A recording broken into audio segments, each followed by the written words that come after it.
Hello students, welcome back to our YouTube channel Sarika Teacher.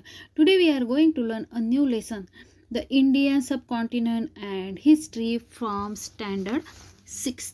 तर विद्यार्थी मित्रांनो, आज आपण इयत्ता 6वीचा इतिहासाचा पहिला लेसन बघणार आहोत. पहिला धडा बघणार आहोत, the Indian subcontinent and history. म्हणजेच काय तर भारतीय उपखंड आणि त्याचा इतिहास. तर या लेसनमध्ये आपण काय काय बघणार आहोत. तर बघा इथे दिले 1.1 geographical condition and the course of history. तर इतिहासाची घडण आणि त्यांची जी काही वैशिष्ट्य आहे, भौगोलिक वैशिष्ट्य, ते आपण बघणार आहोत.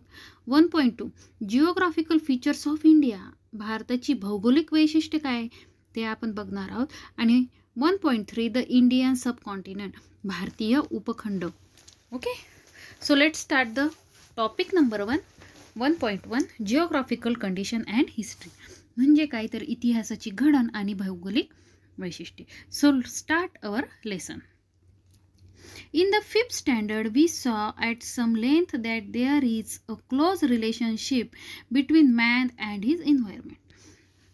तर विद्यार्थी मित्रांनो, इयत्ता 5वीत आपण मानव आणि त्यांच्या भोवतालचा जो परिसर आहे यांचा एकमेकांशी कसा घनिष्ठ संबंध आहे ते आपण बघितलंय.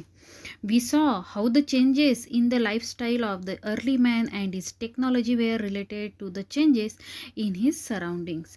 आणि आपण हे सुद्धा बघितलं की आदी मानव जो होता, ओके, तर त्याच्या जीवनमानातील आणि तंत्रज्ञानातील बदल, त्याच्या परिसरातील बदलांशी कसं ते बदलत गेले, कसे जोडत गेले, हे सुद्धा आपण बघितलं. We also review the history of human civilization from the stone age to the agriculture civilization that flourish on the banks of river. आणि द स्टोन एज म्हणजेच काय तर अश्मयुगीन संस्कृती ते कृषीप्रधान संस्कृतीपर्यंत हा मानवी संस्कृतीच्या इतिहासाचा प्रवास कसा घडला याचा आपण आढावा इयत्ता 5वीमध्ये घेतला आहे. History is a coherent account of the significant past events in the progress of human culture.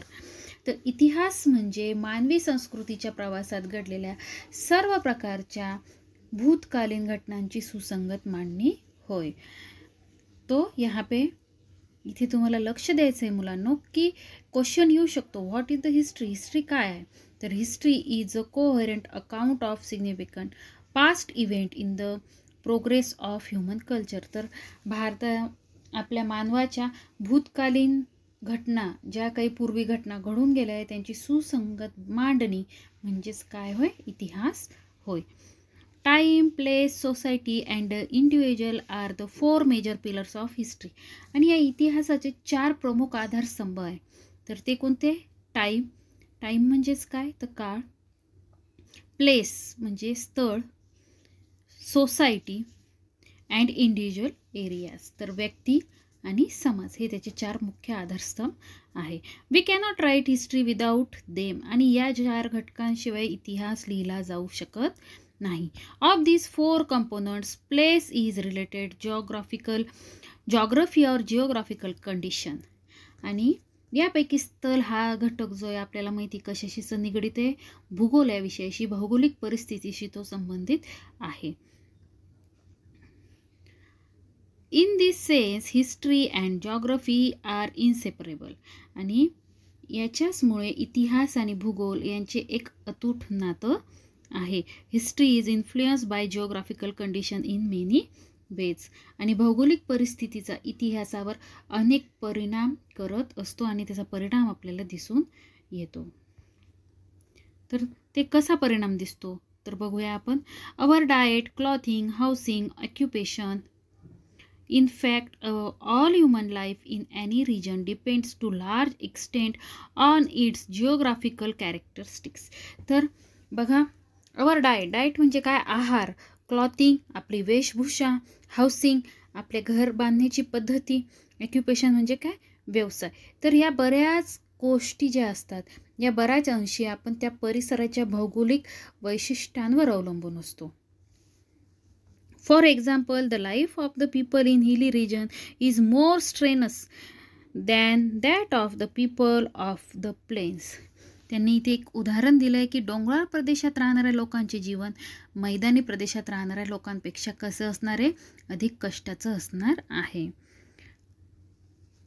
Not much fertile land is available in the hilly region, while in the plain it is available on a large scale.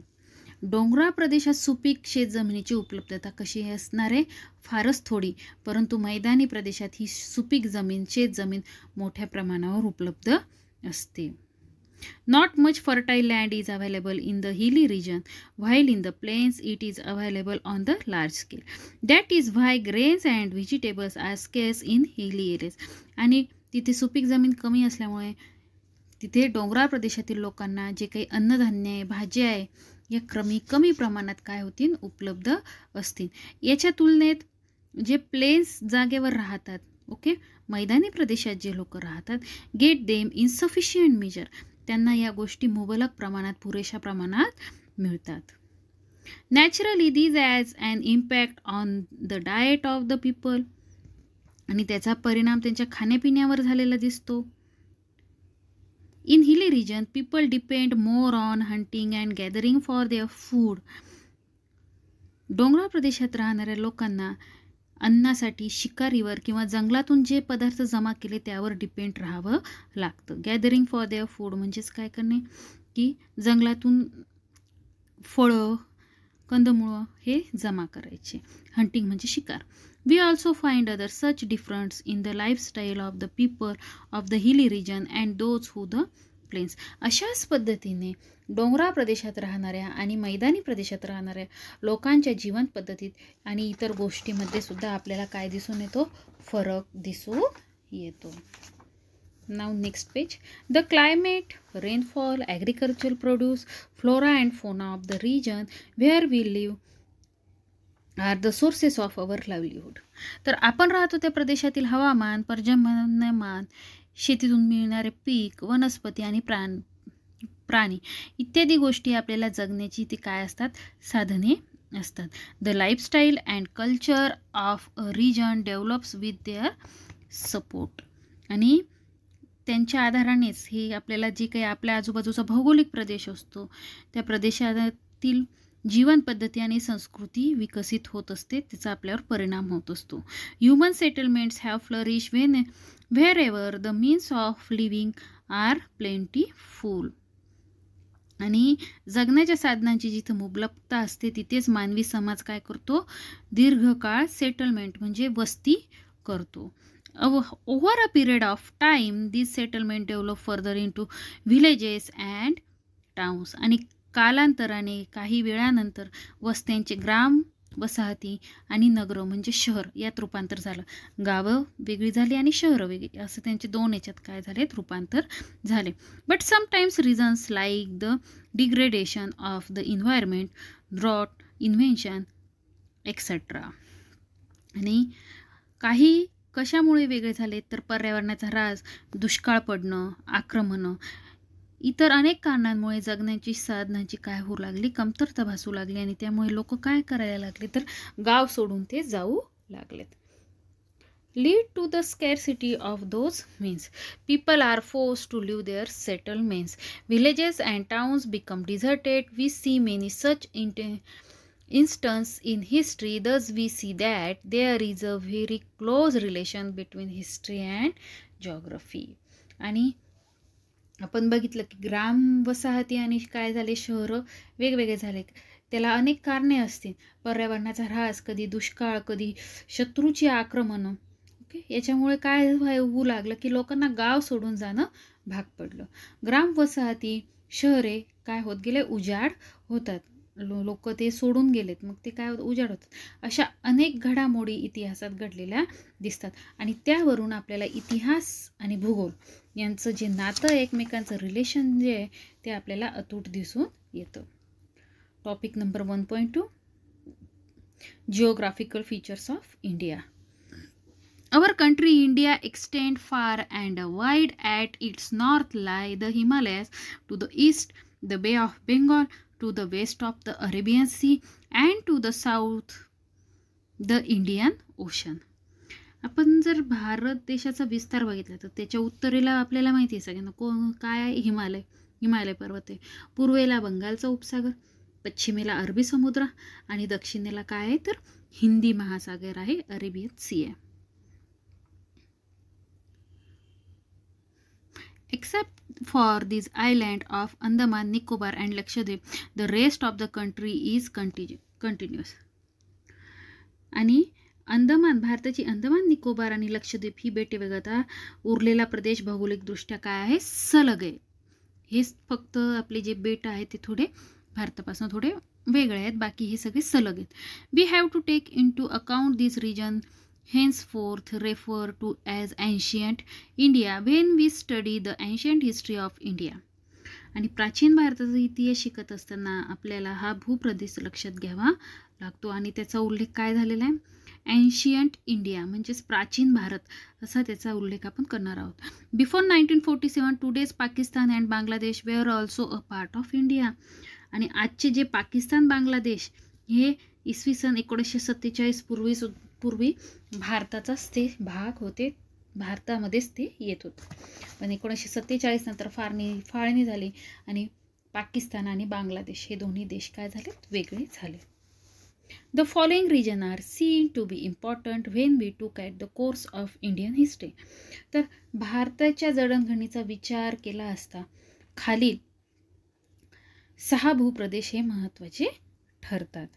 6 region. मग कोणकोणते आहेत ते बघूया. First the Himalaya म्हणजे आपला हिमालय पर्वत. Second the plains of the Sindhu Ganga and Brahmaputra river. तर सिंधू गंगा ब्रह्मपुत्रा या नद्यांचा मैदानी प्रदेश. थर्ड द थर डेझर्ट, थरचे वाळवंट. फोर्थ द डक्कन प्लेट्यू म्हणजे दख्खनचे पठार. Fifth the coastal region, coastal region म्हणजेच काय, समुद्री किनाऱ्यांचा प्रदेश, समुद्री किनाऱ्याला जे प्रदेश असतात ते. And sixth the island in the seas, समुद्रातील बेटे. तर हे 6 भाग, हे 6 भूप्रदेश हे भारताच्या इतिहासाच्या जडणघडणीत खूप महत्त्वाचे ठरतात. तर हे जे पार्ट आहेत त्यांचं एक्सप्लेनेशन आपल्याला पुढे दिलेलं आहे. तर हे जे एक्सप्लेनेशन आहे, हिमालयात the plains of the Sindhu Ganga Brahmaputra, Thar desert, Deccan plateau, coastal region, island in the seas. तर विद्यार्थी मित्रांनो, हा टॉपिक आपण नेक्स्ट व्हिडिओमध्ये बघणार आहोत. तेव्हा पुन्हा भेटूया आपल्या नेक्स्ट व्हिडिओमध्ये. तोपर्यंत बाय.